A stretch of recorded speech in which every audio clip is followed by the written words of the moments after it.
Imagine sitting in a room with one of the most inspiring people in this world and listening to what they're telling you. She's a trailblazer, a role model, and someone who has dedicated her whole life towards the empowerment of young people, especially students like you and me. Her advice is timeless and universal.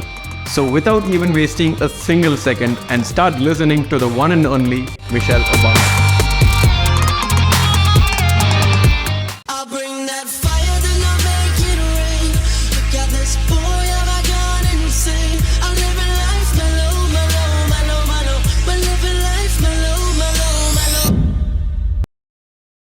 Number one, who you're gonna be is more important than what you're gonna do.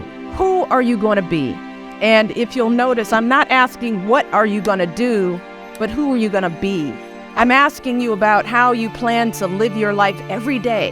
How are you going to respond when you don't get that job you had your heart set on? For all of you who are going to be teachers, what are you going to do if the students in your class next year just don't respond to your lesson? For all of you going into business, how will you react when your boss gives you a goal that feels way too high? See, these are the moments that define us. Number two, the times where you feel pain, difficulty, struggles, and hardships are the times which define you.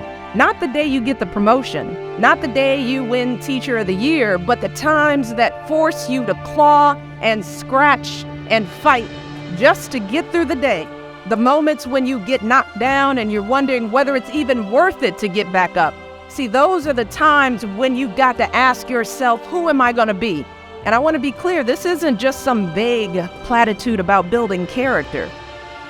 Number three, your character is a key factor to your success. So what we're seeing is that if you're willing to dig deep, if you're willing to pick yourself up when you fall, if you're willing to work until your weaknesses become your strengths, then you'll develop a set of skills that you can mold and apply to any situation you encounter, any job you might have, any crisis you might confront.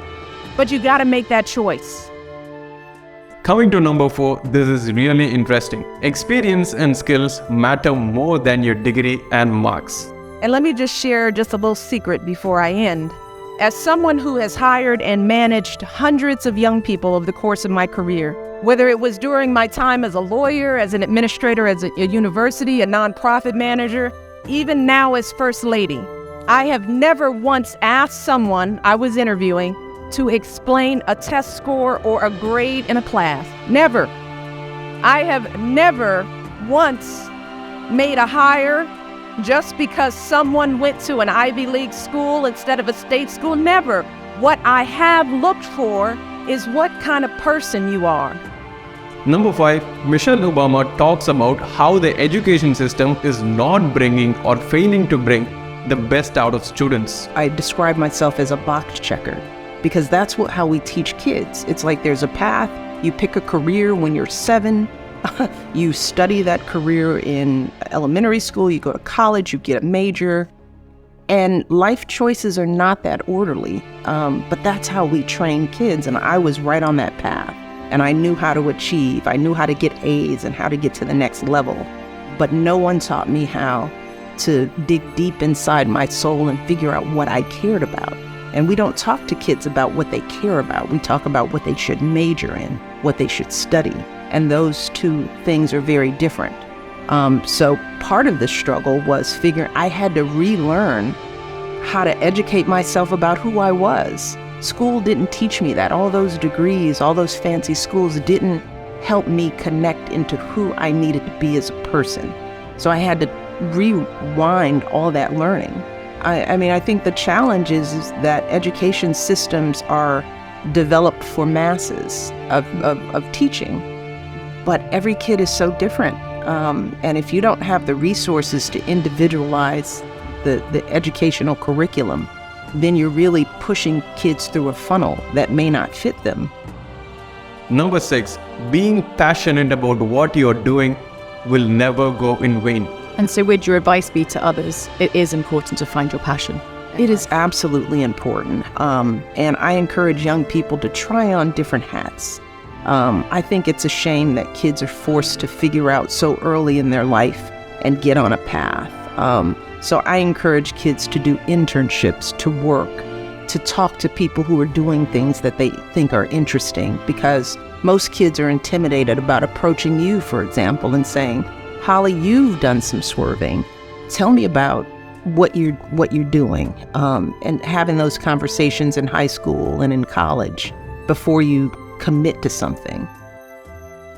And finally, number 7. Surround yourself with people who have already did what you wish to do in the future. What would you say to young women and to young men about the importance of seeking out strong mentors, and what do they mean to you? Oh my goodness. You don't do anything alone.